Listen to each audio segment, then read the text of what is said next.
There I go, Chinatown. Madness. Got on the Kango hat with a suit. I never fit in. I wasn't trying to fit in.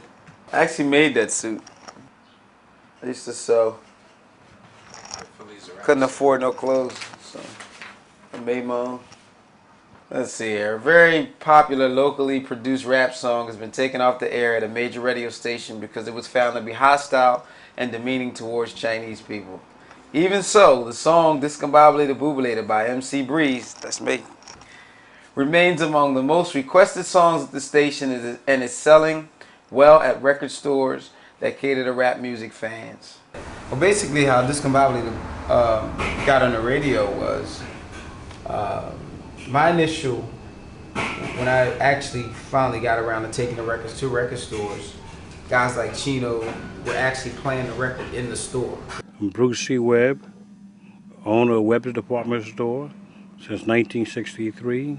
I'm on the back of his Discombobulator, a 12-inch. My name's on the back of it.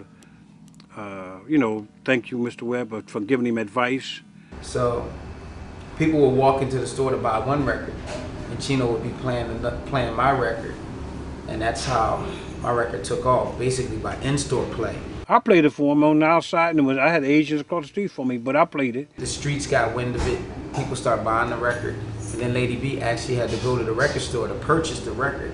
There was this like underground record, then boom, it hit Lady B. There was no other hip hop exactly on the radio she except was for my show. I was hip hop on the radio in Philadelphia. Hip hop was under attack from all angles. Hip hop was almost a bunker mentality. It was us against the rest of the world.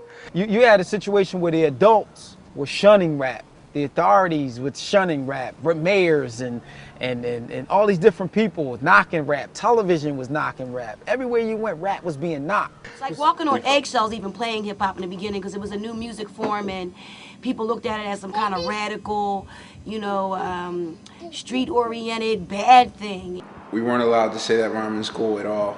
And Breeze was, you know, ahead of his time with that. He knew what buttons to push. I mean, you know, we thought, okay, so he's just making a song about his experience, which to a certain extent, he'll tell you that's all he was doing. I wasn't thinking, okay, make a record about Chinese food and it's gonna be controversial. No, I made a record about Chinese food that I thought was funny, and I put it out because I wanted to put it out. I said the Chinese people cook with cats and dogs, which was something I got off 60 Minutes. I'm watching 60 Minutes, they say they cook with cats and dogs. I put it in my song. It's already an urban myth, you know, an urban legend that Chinese people will cook with cats and dogs. So that wasn't, to me, that wasn't no big deal. I saw it on 60 Minutes, so I'm just repeating what I saw on the television. The other thing, I used the word chink in the record. That was controversial because you're using the word chink to describe an Asian person, which is a derogatory way to describe Asian folks. But at the time, it didn't matter to me because I would watch Grease Lightning and I'd hear the word nigger through the movie from the time the movie starts to the time the movie ends. I'm hearing white folks calling black people niggers, so I'm like, well, look, that's the way it's done. What MC Breeze was doing was relating to the experiences in this neighborhood as Asians came in. I don't know if it was Chinese or whatever, but that's part of hip hop. That's part of the blues. That's part of the jazz. I told them don't worry about it. I think it helped them. Me too. I think it helped them more than anything. Yeah, controversy may help sometimes. When the controversy came, he didn't shy away from it. And that helped him to sell more records. You know, before there was Cop Killer and Ice-T, that was really the first time that a record was banned from radio play, that you know, city council was involved with, we can't have this record played in our communities. And that made us feel good. It was good for me. I had Asian people trying to buy the record at this point, you know, trying to figure out what the problem was. People just didn't want to accept it as an art form, and I mean, look. Now you got Chinese people doing rap songs. Okay. To let you know how far it's come. Yes, true. They had no clue. They had no clue how to market it. Especially, I mean, we're talking about 1985. Here I have a rap record out with a ballad on the other side. How do you market this dude?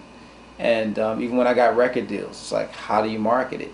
And you know, people think Lauryn Hill was the first person to rap and sing, and it's not true. His Biography didn't really go out in Philly. You know, it stayed in Philly and New York area. But you know, Jeff and them song went worldwide. So I think if Breeze would have got the right backing, because Breeze was independent and Jeffner wasn't, I think his went worldwide. Looking back in hindsight, to me, what made that record incredible, and that record was kind of a focal point for me, because Breeze made Discombobulatorbubulator on a 4-track, you know, and it was kind of like, when everybody is talking about, oh, you got to do it on this kind of equipment, and you got to do it in this kind of studio, in this kind of environment, Breeze, to me, what Discombobulatorbubulator showed was a good record is what's the most important factor in all of this. I don't care if you go to the best studio, have the best producers, the best musicians. If the record's not good, people ain't gonna feel it. It's like, no one said they didn't like the sound of Breeze's record. You know, no one said, oh my God, I don't like the quality of this record. It was kind of like, I like the record. You know, and what you realize is the people that you're making records for aren't as technical as the people who are making the records. Eric, no. Egotistical, no. Ass, no. Strong. He's like the strongest cup of coffee that you'll ever come across.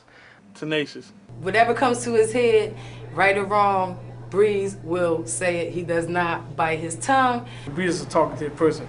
There isn't that one word to describe MC Breeze because there's so many, like some days I talk to him, he's so inspirational to me, you know what I mean? He's like, you know, he'll talk to me at like 5 in the morning to like 7 in the morning if I'm not doing well, so that can be inspirational. The next minute he's like the most, he's a very sad artist also, you know, I mean, he feels like he's been, you know, stepped over like a few times, so it makes him very sad. His confidence could be mistaken easily for cockiness or, you know, or being conceited. I mean, I knew otherwise because I got to know him, you know, more than most people did.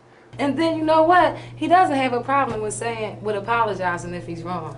You have to make him realize that he's wrong. But you know, when it's all said and done, he's a real sweet guy.